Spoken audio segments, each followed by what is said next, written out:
So it's a great pleasure to at last have a chance to talk to Richard Staley about his life and work around the world on many subjects. Richard, I always start by asking when and where you were born. Melbourne, 1964. Yeah. Right, well, that's concise. Melbourne, Australia. I then ask about ancestry because some people, one or two, go back to the Norman conquest or before, but most people can remember a little bit or heard a little bit about their grandparents or generations and so on. Could you tell me something about your ancestors? Sure. Yeah, I think like many in Australia, our family think of themselves as coming with the gold rush. Mm-hmm. And what we said was that we come from all parts of Britain and Germany. And we had a folklore that probably someone in the family came from Staley Bridge or something like that. But actually we know rather little about anything beyond Australia. And then some members of my family can tell stories about family members and lineages within Australia. In my particular case, we had my mother and my father separated, and my mother married a man who had 5 children, and his brother had 7 children. So in a way, my lineage has been expanded by that kind of process. Mm. But let's just go back as anthropologists to your matrilineal. In other words, your mother's parents. What did they do? And yeah, Mum's father was a lawyer, quite a reserved man who was nevertheless on the board of quite a lot of companies, oil companies, etc. And her mother was a housewife who also worked as a guide in the National Gallery of Melbourne. And both of them had a strong interest in the school in which I grew up. My grandfather was on the founding board and helped choose the land. My grandmother designed the school uniform and so on. So they were quite well-established people who had 15 acres in a small town called Heathmont that they bought before the town really existed. A beautiful place full of bushland. Right, and your father's parents?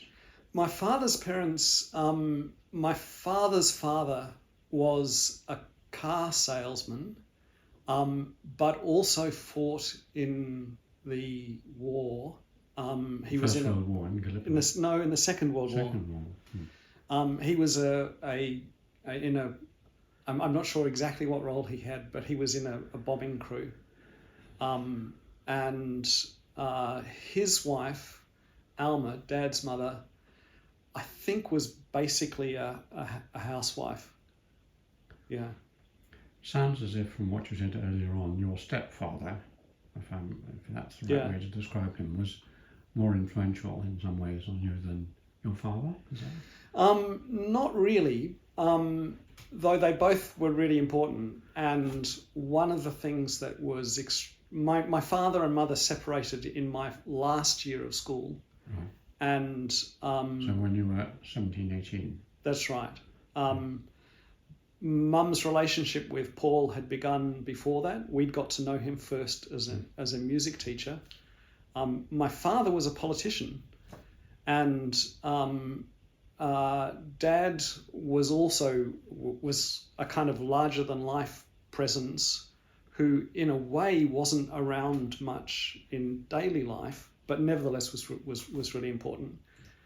But the image that I wanted to give of the sort of multiplying families was that in the period that I finished school and went through university, there was lots of traffic between the 3 families that I mentioned, and a birthday would take place, and suddenly there'd be 60 or 70 people in the room, very relaxed, and on weekends, our house was on the way to the market, and people would often drop in on the way back, and a wonderful, rich life.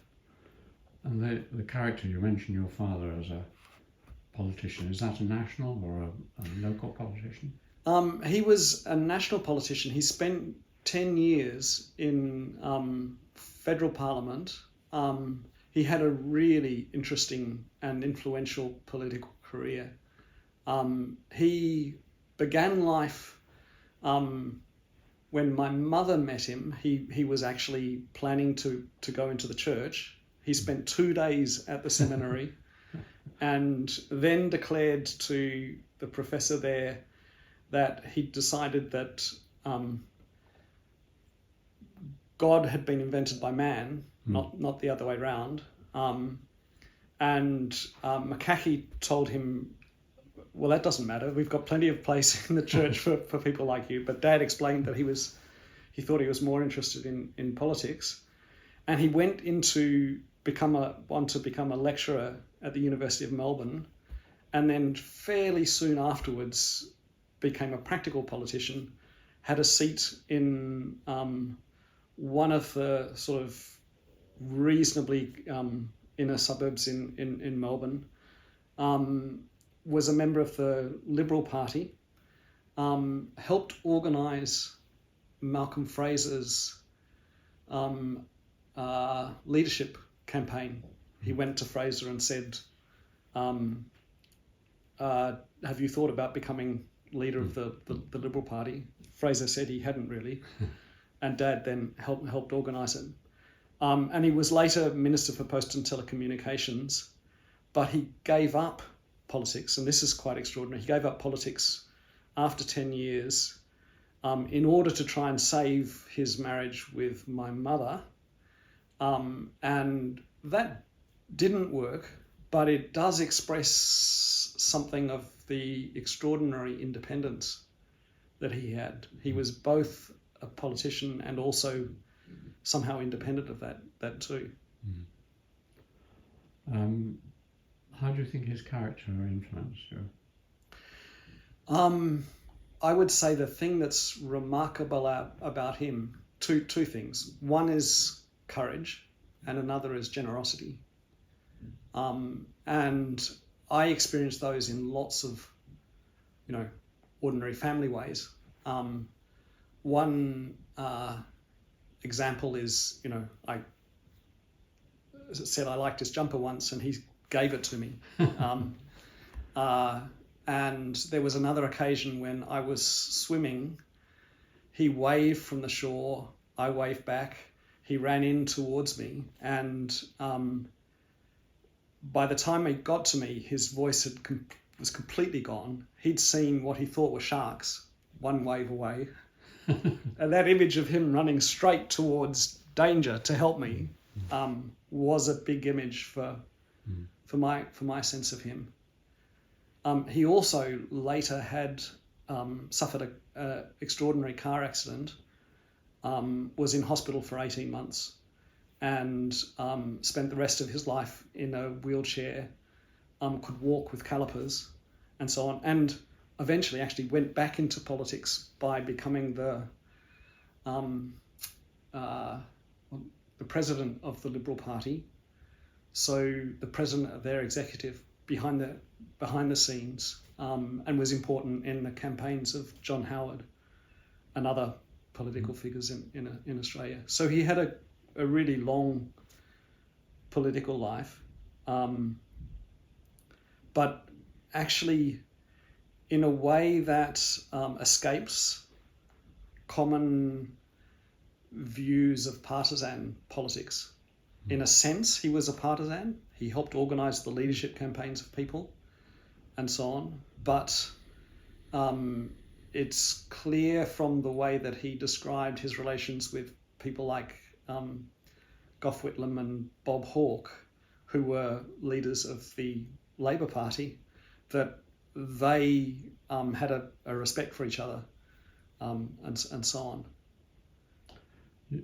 Turning to your mother, what about her character and how it influenced you? She's an extraordinarily serious and earnest woman, in a way. She is. She still is. alive. Yeah, she is. Yeah, and she became a teacher in a Waldorf school quite near us, and that interest in spirituality and in childhood and her artistry and so on gave a really different image than the image I had from Dad. So in a way, part of my sort of upbringing or life was comprehending such different people and bearing elements of both of them. When you said spirituality, you mentioned Waldorf. I don't know what.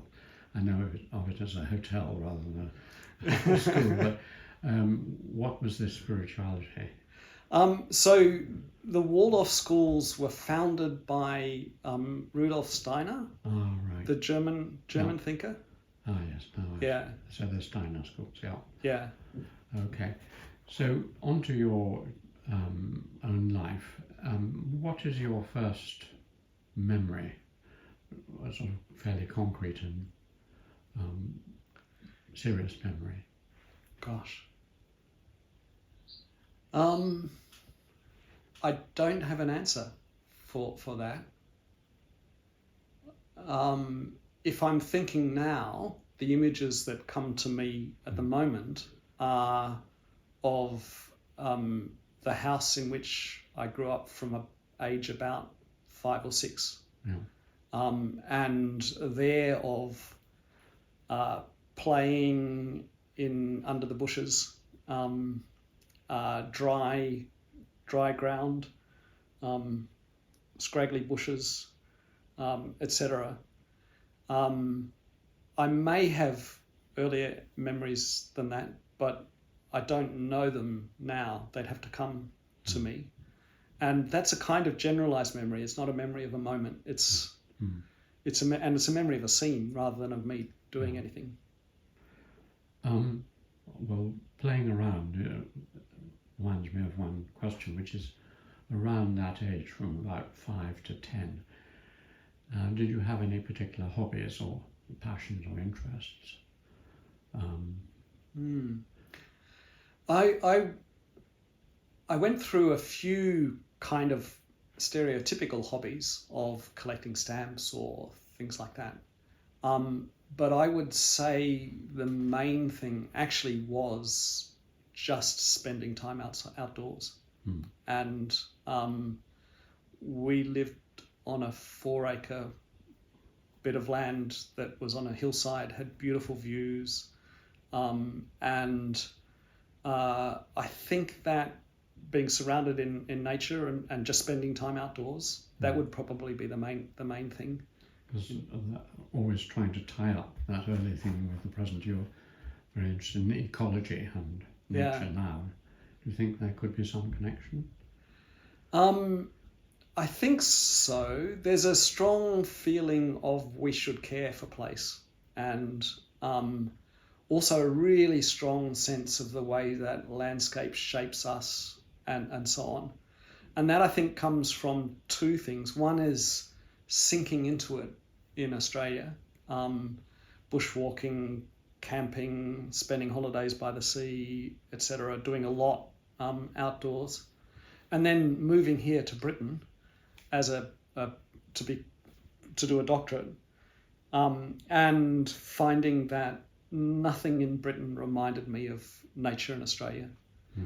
And I loved Britain, but Cambridge was a garden, and impossibly lush and so on. So that image of the kind of nature that I had in Australia, I could see how it had formed me, and how it shaped how I walked through Cambridge and so on. So yeah, there is a strong connection to my later interests in history of climate and ecology and things like that. Yeah.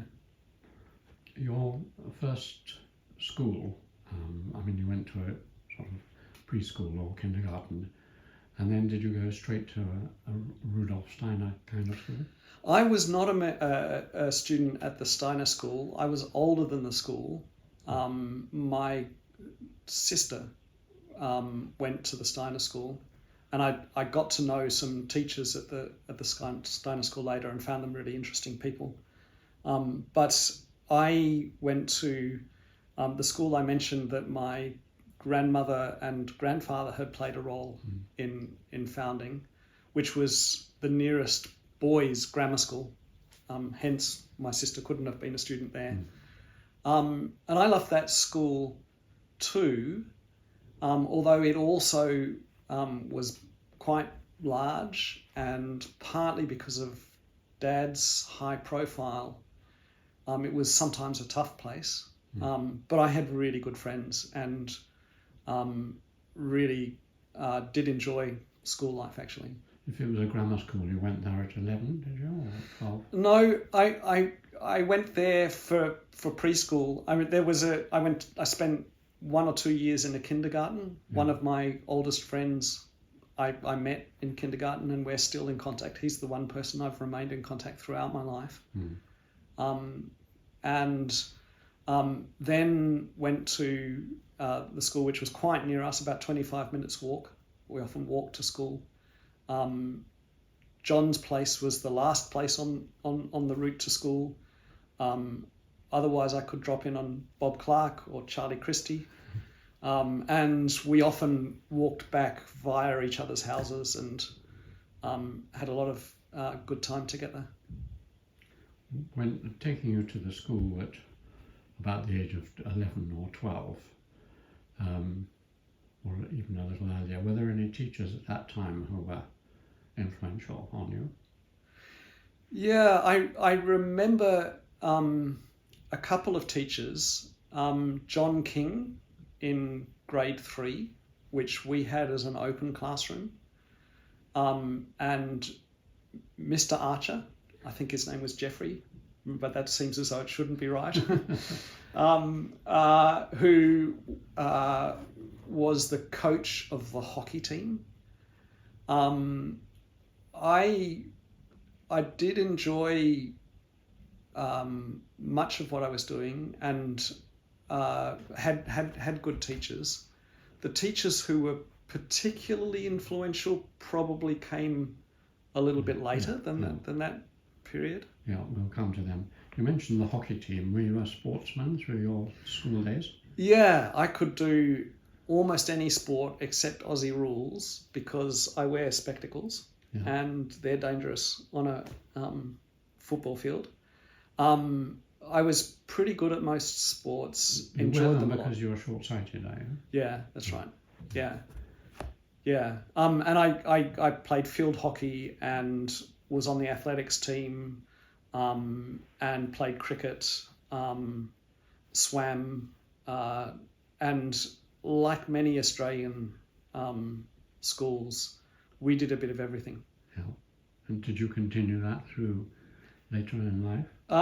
Not really. I stopped competitive sport when I left school. I was at a college in Melbourne, also Trinity College, for 2 years. And I did one thing there that was a really interesting experience, and it was echoed when I did something else sporting here, which is I did long jump, and I did one long jump competition at Trinity College where I was actually able to jump better than I'd been able to do at school. And when I was a graduate student here, I played one MCR cricket game and scored 97 runs.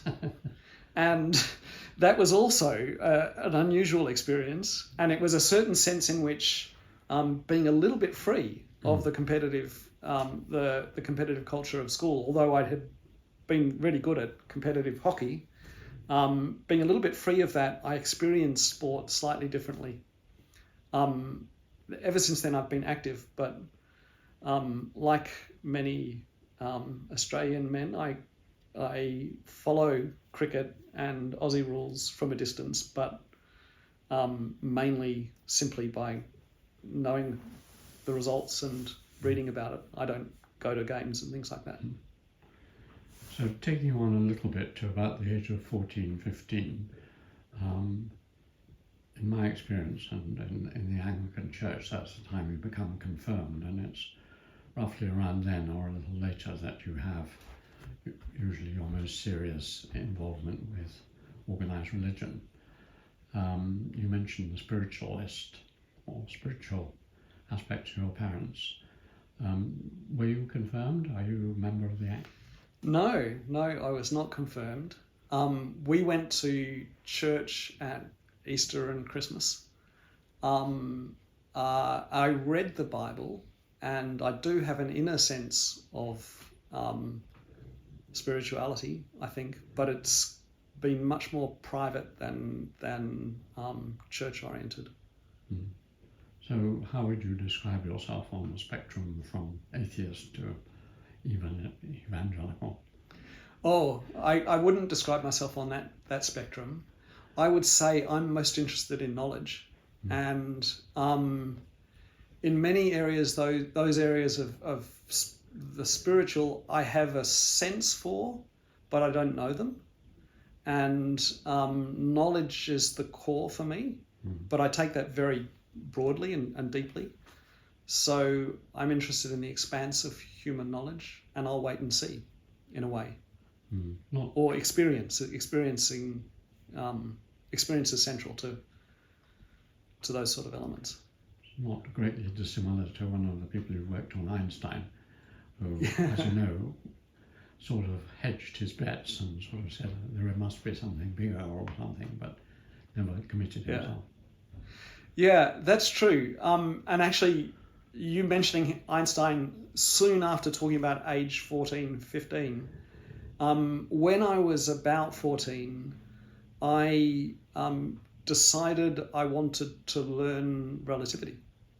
And I was taken by the mother of the friend I mentioned, John Mitchell.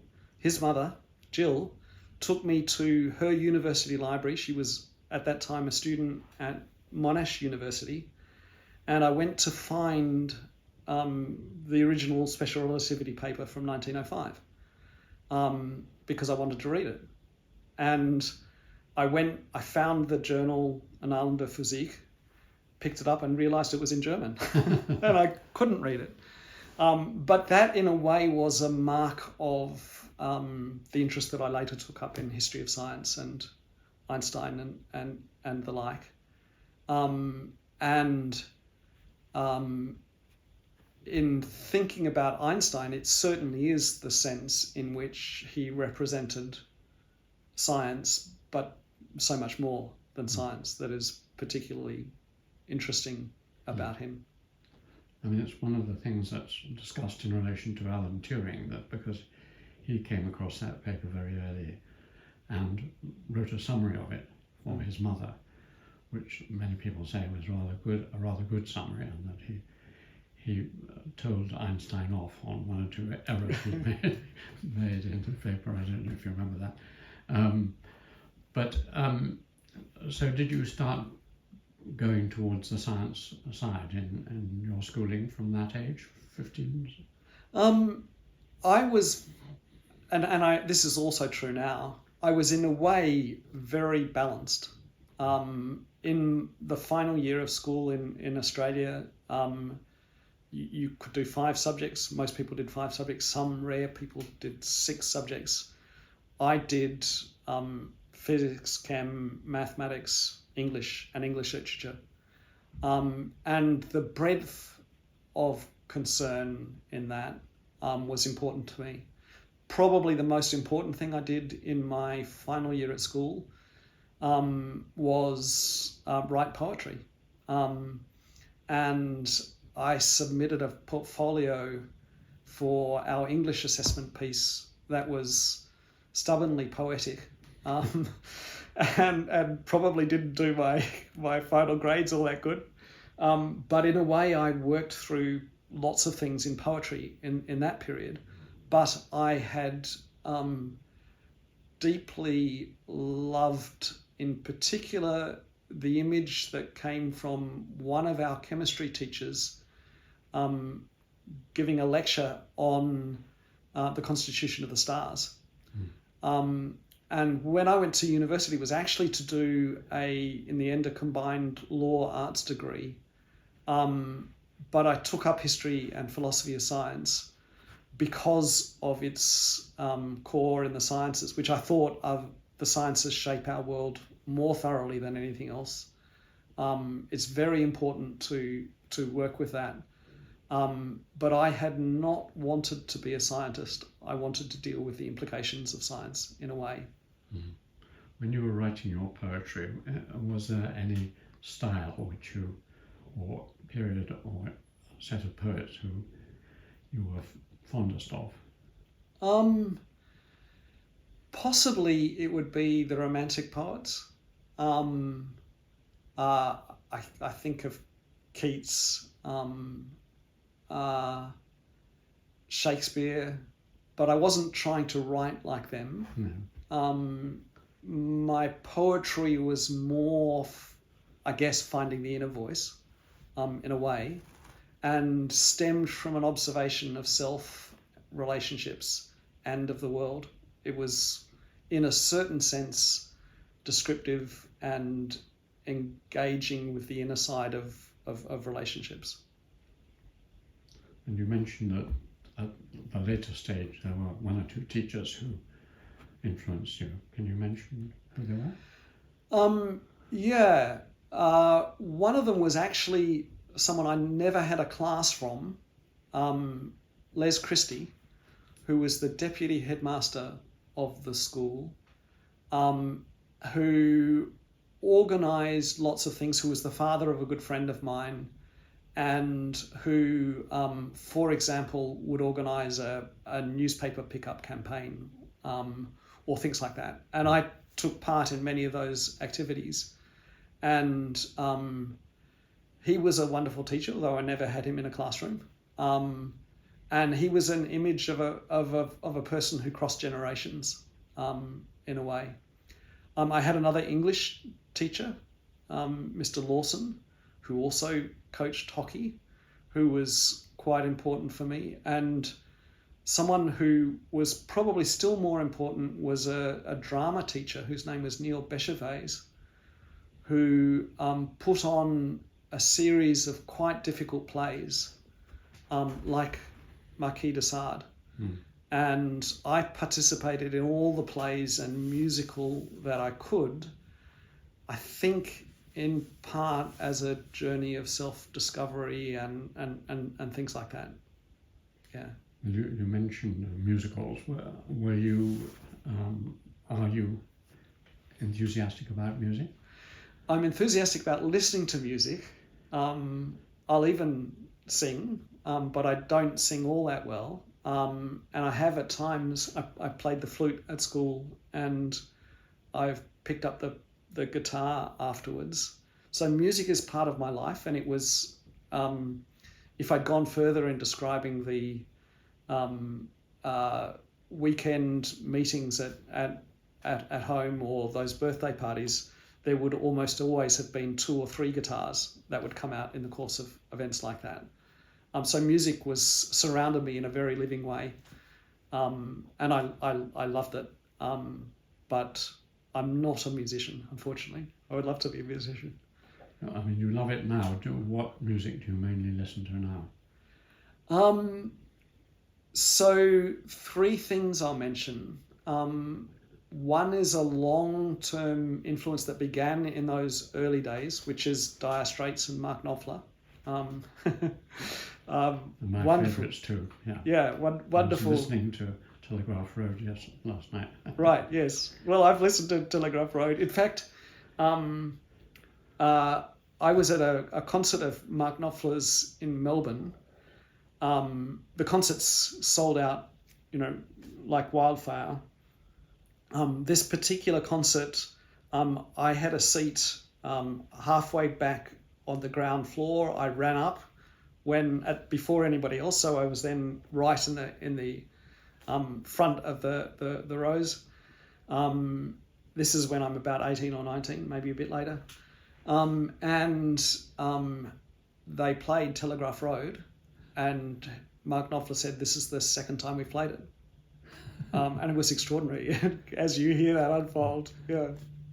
Yeah, well, he changed my life, but we'll come on to that later. Do you want the other two? Yes, I do. Yeah? Yeah. So the other two are Kendrick Lamar, To Pimp a Butterfly, and Bon Iver, an album called I. And they're kind of important to me, partly in a way anthropologically. I lived in America, spent 13 years at the University of Wisconsin-Madison, and have long been engaged with America in different ways. And Kendrick Lamar is a wonderful artist, very gritty poetry through a broken environment in a way. And in a different way, Bon Iver, who was a Wisconsin musician,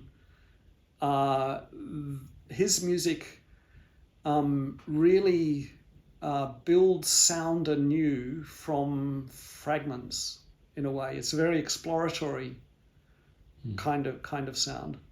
Yeah. So these are all roughly in pop music. What about classical? Yeah.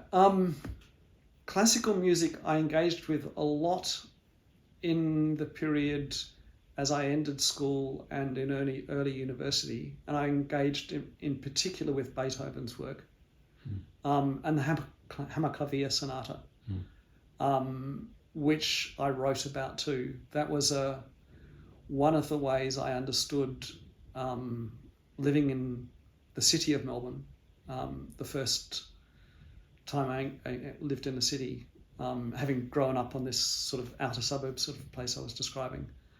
That was a harsh experience in many ways. And Beethoven's work was really important to me in that period of my life. So you then went on to university in Australia.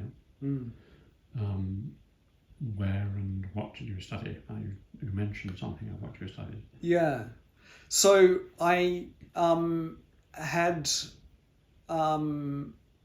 the marks for everything but law the year that I began university, and I'd wanted to do a combined law arts degree. So I began the arts degree, and in Australia then you could take up the second half of that component if you completed the first year well enough. So I began an arts degree with English, history and philosophy of science, and actually I don't remember all of the subjects that I took in that. Economics. I thought of doing Russian language and decided not to, but went to one really interesting and engaging class in that. And then in the second year took up law, worked through until I'd finished all the arts component, then began on the last couple of years, which would have been just law, and found that kind of deadly.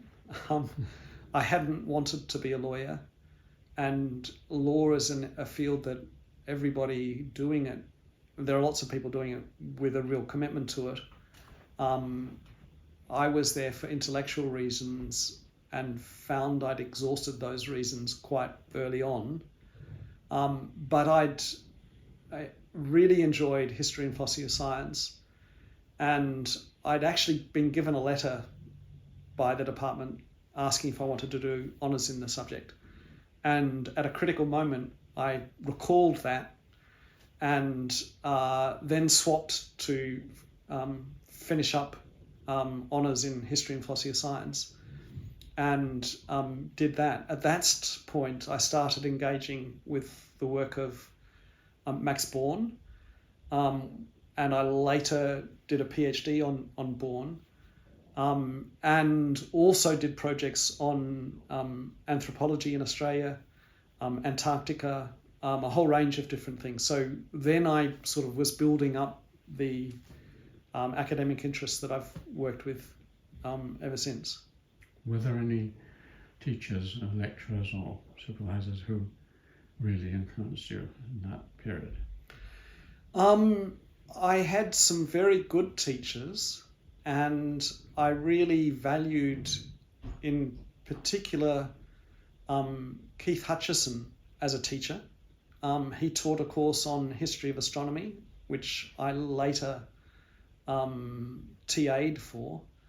What's TA'd? Teaching assistant, and I've used an American term, and I'm not sure if that's the right term for Australia. Here it would be supervisor, but actually you met people in classes, large classes, and then helped them do particular essays. So it was rather different than supervising. Yeah. So you did that for him, and he was a very good teacher. That's right. More important to me than the quality of teaching in HPS in Melbourne in that period was simply the human friendship of people and the seminar classes and things like that. And it was the written work that was becoming important to me at that stage, and research and sort of developing project work and so on. I think there were two that were particularly important for me intellectually. One was this work that I mentioned on Spencer and Gillen. And the other was I wrote my honours dissertation on physics testing metaphysics, which was a study of the Bell inequality. And that was a case where I had two meetings with the person who was supervising it, wrote the essay by hand, and was engaging with the work pretty much on my own. And that was the pathway that I ended up taking up. Yeah. I mean, you are now Professor of History and Philosophy of Science, and you were showing this interest. What is it about history and philosophy of science, which is one stream in history or one stream in philosophy? Why do you think you're so interested in it? Yeah, I think one thing, and I mentioned this before, is the feeling that sciences have shaped our world and that we should engage with them, right? That's an important sort of element of my background. Part of that was also the feeling that we need to cross the divide between the humanities and the sciences, and that's what I was doing. I haven't had, since secondary school, any formal training in the sciences. And I chose to write my dissertation on Max Born, a German physicist working in early relativity and early quantum theory, because I wanted to work in an area that it might still be possible to approach without a formal background. But I approached it by reading the original papers. It's a very unusual training in the sciences, quite hard also. And in a way, I have not tried to understand it exactly as a scientist. I've understood it through comprehensive reading and comprehensive engagement, often more conceptual than mathematical, and through learning more about the environment in which it's developed. So an unusual pathway to the sciences, but partly with the sense that it's actually important for people to engage things that don't come naturally. It's important to go beyond initial barriers and things like that. And in that process, I think I'm interested in the entirety of human knowledge, all forms of human knowledge. So engaging with physics as physics, but also with the life you need, the life you lead as a physicist was important for me, and understanding the sociological environment, all elements of life was important for me. So in other words, any single science would have seemed too narrow. In history of science, I could engage with the whole lot, and that's what I wanted to do. Raises lots of interesting questions in a minute, but I think you're at Keys, aren't you? Yeah, that's right. Keys. And as you know, one of your masters was one of the most famous historians and philosophers of science, Joseph Needham. Have you encountered Needham's work much? I've encountered Needham and his work. I've read some of his work, never really deeply, just because I wasn't particularly interested in science in China. Yeah. But when I was a graduate student, there came a point when his wife died, when he was alone in the house, and the college asked whether any graduate student might like to live in the house with him, to be there if anything happened. And I went and met Needham on that occasion to have an interview to see if I could be that person. And it turned out that he thought that the person would live there but not cook there or do their washing there. And I couldn't live in a place in which I couldn't live, in a certain sense. So I didn't do that. But the image of the apparent contradictions that he contained within his work,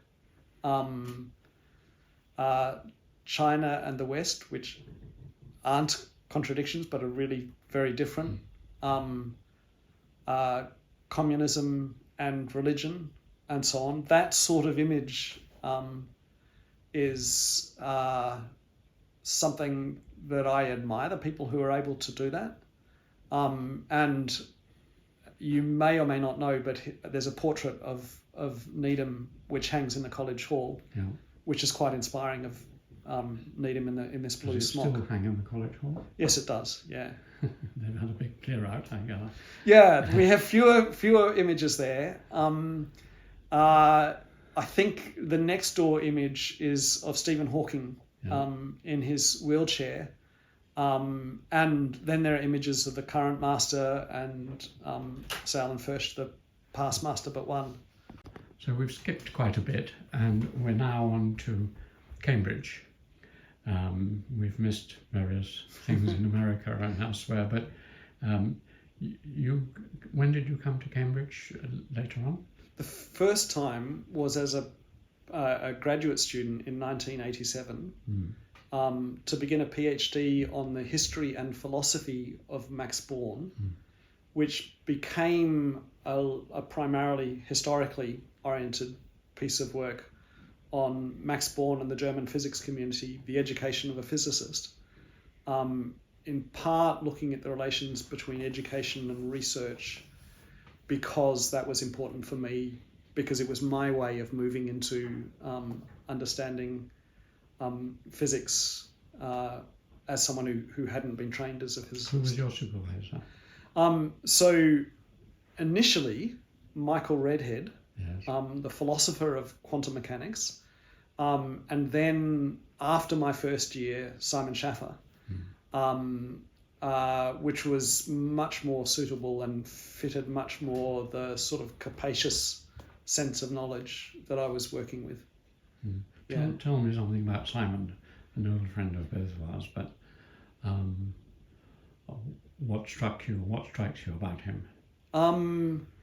The same word that I offered for Dad, though in a very different sense. Generosity is what strikes me about Simon, and intellectual generosity above all, but that intellectual generosity easily shading into something you just have to describe as human. Mm.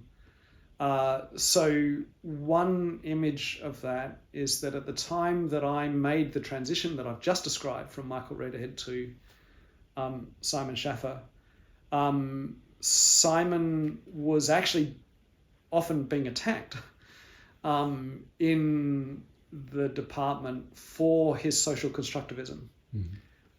Redhead was a realist philosopher of science, and there was an extraordinary seminar in which the physicist and historian of physics, Abraham Peiss, gave a wonderful seminar, I think, on his work on Bohr and nuclear physics.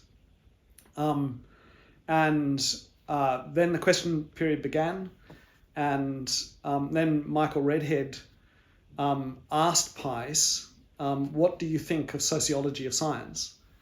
And Peiss said, it's bunkum. And then Redhead, who was the chair of the seminar, turned to the audience and said, what do you say to that, Simon? And Simon said, I noticed, Professor Peiss, that in your work you praised the work of Andrew Pickering, who's widely regarded as one of the foremost practitioners of the sociology of science. What is it that you admire in Andrew Pickering's work? And Peiss answered that. And if you can see the sense in which Simon's response took a direct challenge and used it productively for everybody in the room, then you've got a sense of the generosity I'm thinking of. Yeah. I mean, he's most famous for his work on the air pump and 17th century science. But he's also gone off into anthropology and W.H. Rivers and so on and so on. If you had to pick out the bit of work of Simon which you thought was most important, what would you select? For me personally, there are two works that are really important. One is his paper on metrology, and one is his paper on rivers, from physics to ethnography and back. And both of them are important for a similar reason in a way. They have an interest in what can move between cultures and the standards that one needs, but an understanding of the very different ways that these are approached in different contexts, and move between those extraordinarily richly. So both of those were important for me intellectually, and they're much closer to work that I've done than his work on Boyle and Hobbes and so on. And I would say that my major impression of Simon, however, despite the importance of his written work, actually came in conversations and in his perception of other people and other people's work, and his ability to see something from perspectives that you hadn't yet realized. And that was often an experience as we would talk about the paper that had just been given in a departmental seminar or something like that. Simon would offer a perspective into it that I hadn't yet realized, that made lots of sense, that one could work with productively. I mean, this is skipping a bit, maybe come back to things, but if I was asked to ask you the same question about your own work, in other words, what 2 or 3 pieces of your own work do you feel happiest about?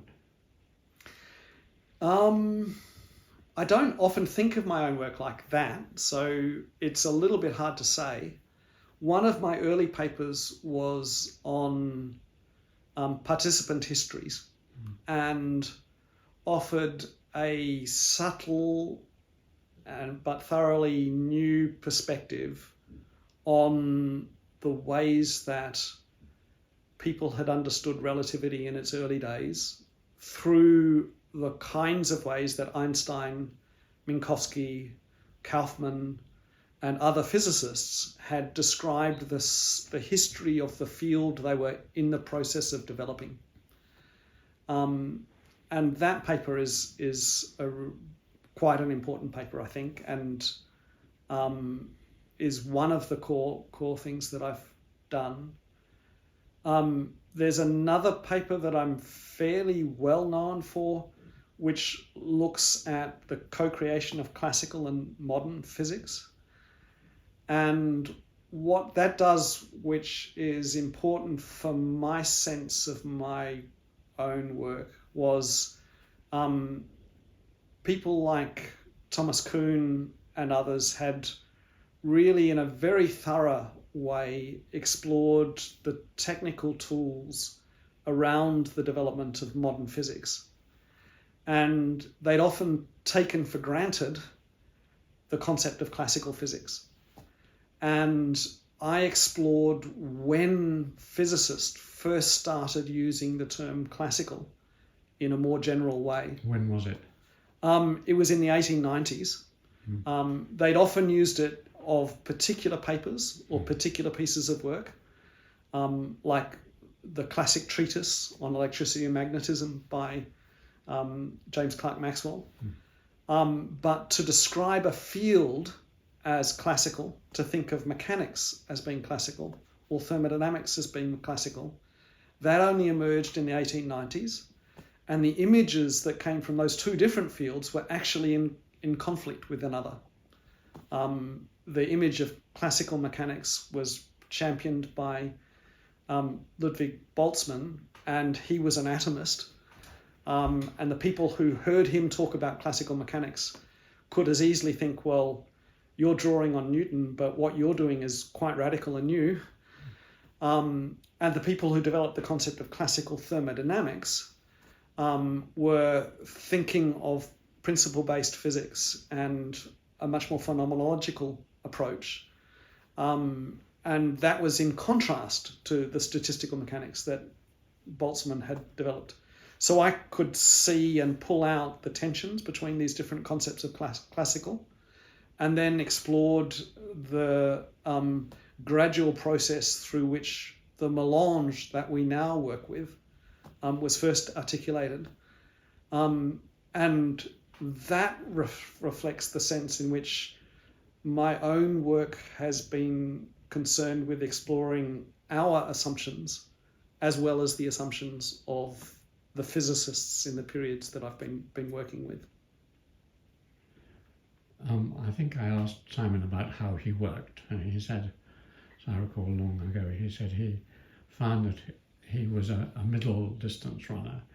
He liked to write essays, he didn't like to write books, and he found after a certain 10,000, 15,000 words, he wanted to stop. He didn't want to have the extended essay. And also that he tended to go up into a room at the top of his house and turn on very loud music or something like that. How do you work? I would say I work over a long time. And I work on projects for many years in many ways.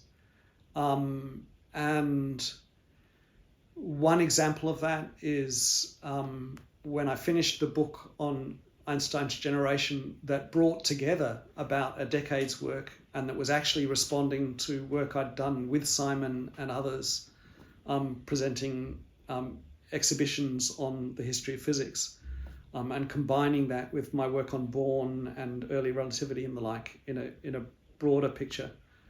When I finished that, I began a project on physics and anthropology that sought to explore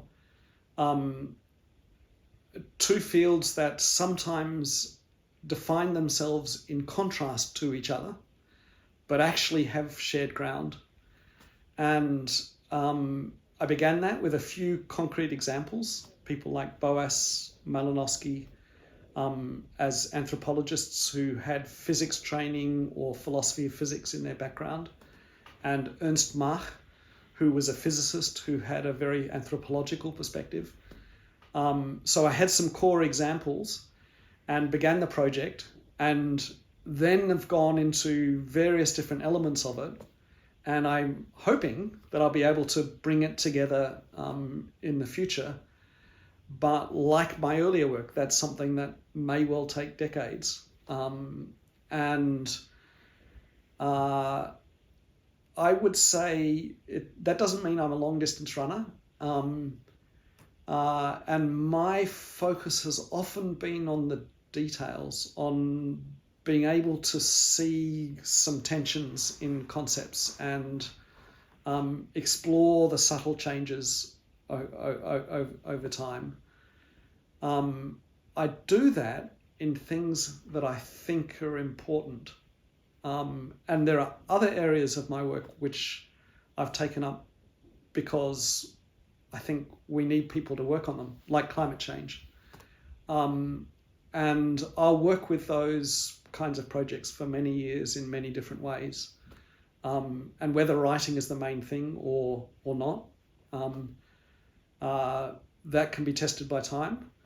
And in that particular case, I'm writing a book with Simon and a group of 7 others. And that's a wonderful challenge to write in company. What is that on? It's on the construction of temperature, global temperature, as the key climatic index over the last 200 years or so. Right.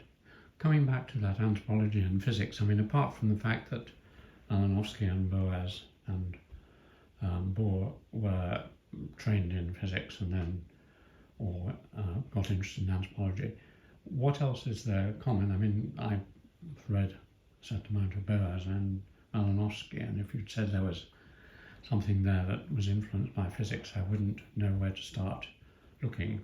In what way, apart from the fact that obviously Malinowski, for example, thought of anthropology as a science, and he wrote about with articles on that, but general science, where's the physics? Yeah. The physics there is often in the image of science that he works with, which comes largely from the physical sciences. And in that particular case, concretely through the work of Ernst Mach, he wrote his dissertation on Mach's concept of economy. And Mach's famous for this image that all that science is economical description. And Mach also focused on functional knowledge rather than causation. And in Malinowski's concern with economics and his ability to see as economic activities that other people thought of as ritual or something like that, in a way reflects Mach's particular understanding of physics. And similarly, his focus on functional relationships takes in a different area, sociologically, what Mach was concerned with in biology and in understanding physical relationships. So it's not a direct image, but a relational image. In the case between of Malinowski and Mach. And similarly, while some physicists often use metaphors from physics, one common one that I know you use also is the metaphor of quantum logic and entanglement as an image of the complexity of the relations between subject and object and so on. So that's been a resource for anthropologists. And if one looks at the way physicists and anthropologists use physics, I think there are some interesting things to say about the way that they use those metaphors and use them as a means of exploring social systems also and things like that. And then there are concepts like relative and absolute. which are shared between physics and anthropology, taken up in very different ways in the different contexts, but actually both developing relativity in a similar period. And Einstein is famous for saying he's concerned with physical relativity, not philosophical relativity. And that's true. But he also had a deeply contextual understanding of knowledge and society. So I think there are still some more links to be explored there too. We're just coming to the end. Is there anything I should have asked you? Anything you would have really liked me to? I actually don't quite think like that, in that in preparing to talk today, I didn't think through or form a complete map or anything like that. And if there is something more to say, then We'll have another session. That's right, yeah. Okay.